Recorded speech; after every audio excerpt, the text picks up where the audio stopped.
চাঁপাইনবাবগঞ্জের শিবগঞ্জ পৌর এলাকার খানপাড়া মহল্লার বাসিন্দা ইসমাইল খান শামীম 2 বছরের চেষ্টার পর ড্রাই ম্যাঙ্গো তৈরি করতে সক্ষম হয়েছেন। থাইল্যান্ড থেকে শিখে বিদেশি সংস্থা সুইস কন্ট্রাক্টের সহযোগিতায় গড়ে তোলেন ড্রাই ম্যাঙ্গো প্রসেসিং যন্ত্রাংশ।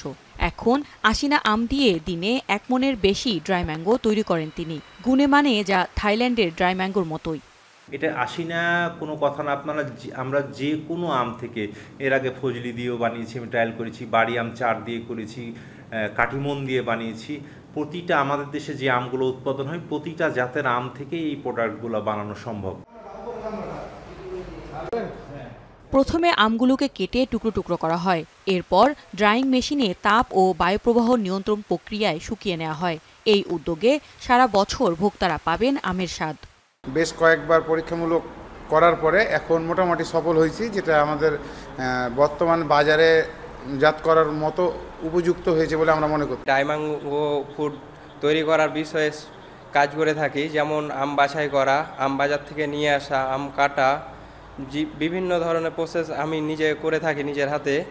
আম চাষিরা বলছেন সিজনের 60% আম গাছ থেকে পেকে পড়ে নষ্ট হয়ে যায়, ফলে স্থানীয়ভাবে চাষ হওয়া এমন আমের প্রক্রিয়াজাতকরণে লাভবান হবেন তারা। ছোট উদ্যোক্তার মাধ্যমে যদি বৃহৎ আকারে যেতে পারি তাহলে হচ্ছে এই চাঁপাইনবাবগঞ্জের আম শিল্পটা রক্ষা পাবে এবং হচ্ছে এটার হচ্ছে সারা বছর একটা হচ্ছে যে কর্মসংস্থানের ব্যবস্থা হবে। এবং এই সুস্বাদু পণ্যের ব্যাপক বিস্তার ঘটাতে চান মেশিনারিজ প্রদানকারী প্রতিষ্ঠান সুইস কন্ট্রাক্টের কর্মকর্তারা। ড্রাই ম্যাঙ্গো উৎপাদনে যে সকল ইকুইপমেন্ট প্রয়োজন সেগুলো সরবরাহ করেছে। এর পরিপ্রেক্ষিতে এখানে আমরা পাইলট বেসিসে একটি ড্রাই ম্যাঙ্গো উৎপাদন করতে সক্ষম হয়েছি, যেটা খুবই সুন্দরভাবে আমরা সম্পন্ন করেছি।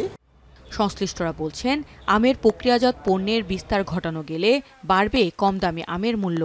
আমাদের এই যে দেশে কিন্তু আম প্রক্রিয়াকরণটা বিকশিত হওয়া উচিত এবং এটা যেমন নর্মালি কৃষি নিয়ে যারা কাজ করে, কৃষি মন্ত্রণালয় বলেন, বাণিজ্য মন্ত্রণালয় বলেন, তারা কিন্তু ওইভাবে কাজ করছেন না বা এগিয়ে আসছে না। ওই জায়গাটা আসলে ডেভেলপমেন্ট দরকার। তাহলে চাষিরা হচ্ছে এখন আম বিক্রি করতে পারছি না আমরা, কিন্তু যখন প্রক্রিয়াকরণ হবে তখন প্রক্রিয়াকরণ যারা করবে তারা কিন্তু আমাদের কাছে এসে আম নিবে এবং আমের কিন্তু আমরা ন্যায্য মূল্য পাবো। এই প্রক্রিয়াজাতকরণ ফলে এই আমের ব্যবহারের সময় যেমন বৃদ্ধি পাবে, একই সাথে যখন আমের প্রাচুর্য হবে সেই সময় কৃষকরা দাম ভালো পাবে।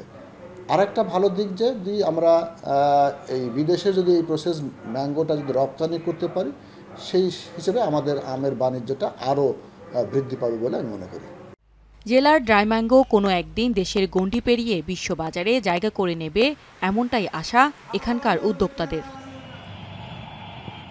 এখন চাঁপাইনবাবগঞ্জ।